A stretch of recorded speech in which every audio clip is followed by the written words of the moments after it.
perkenalkan, nama saya Ukasa dari kelas 12 IPS 4. Saya ingin menceritakan dongeng tentang Timun Mas dari Jawa Tengah. Alkisah di sebuah desa di Jawa Tengah, hidup seorang janda parubaya yang bernama Mbok Sirni.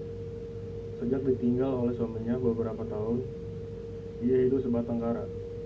Ia pun juga tak memiliki seorang anak. Karena kesepian, ia sangat mengharapkan kehadiran seorang anak, namun sayangnya harapan itu pupus karena suaminya telah meninggal dunia.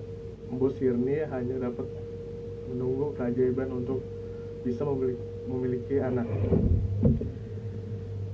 Ia berharap keajaiban terjadi padanya dengan selalu berdoa siang dan malam kepada Tuhan Yang Maha Esa. Pada suatu malam, harapan itu datang lewat mimpinya. Dalam mimpinya, Mbok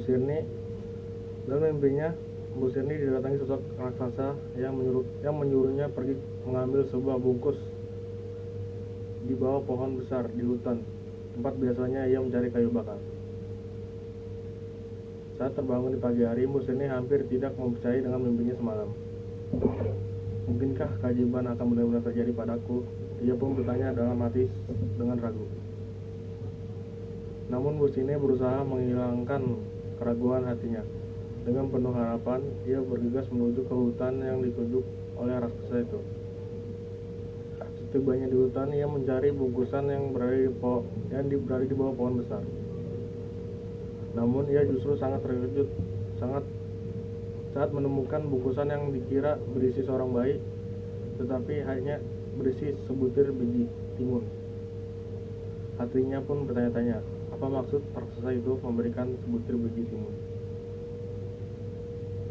Di tengah kebingungannya, tanpa disadari ada sosok raksasa berdiri di belakangnya sambil tertawa terbahak-bahak. Ia menyuruh. Akhirnya Mbok Sirni menanam timun itu. Dan akhirnya Mbok Sirni pun menanam timun itu. Dan beberapa saat kemudian, saat timun itu tumbuh besar, Mbok Sirni pun langsung membelah timun itu.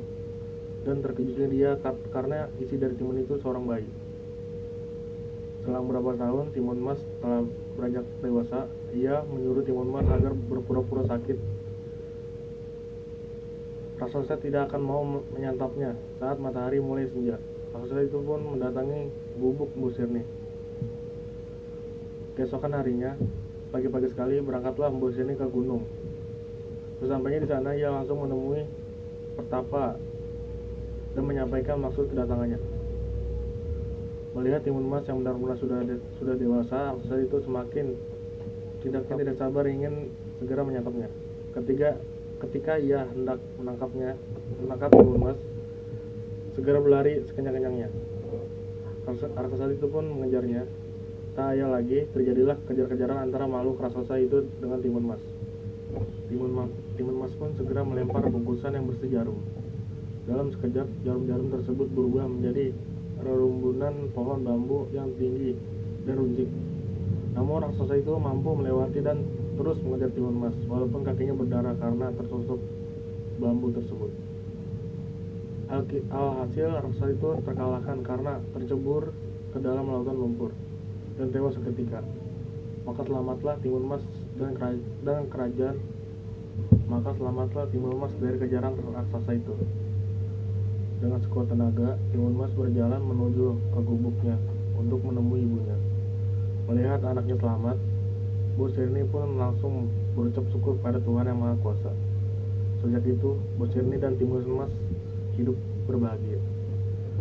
Sekian cerita yang saya sampaikan. Mohon maaf. Assalamualaikum warahmatullahi wabarakatuh.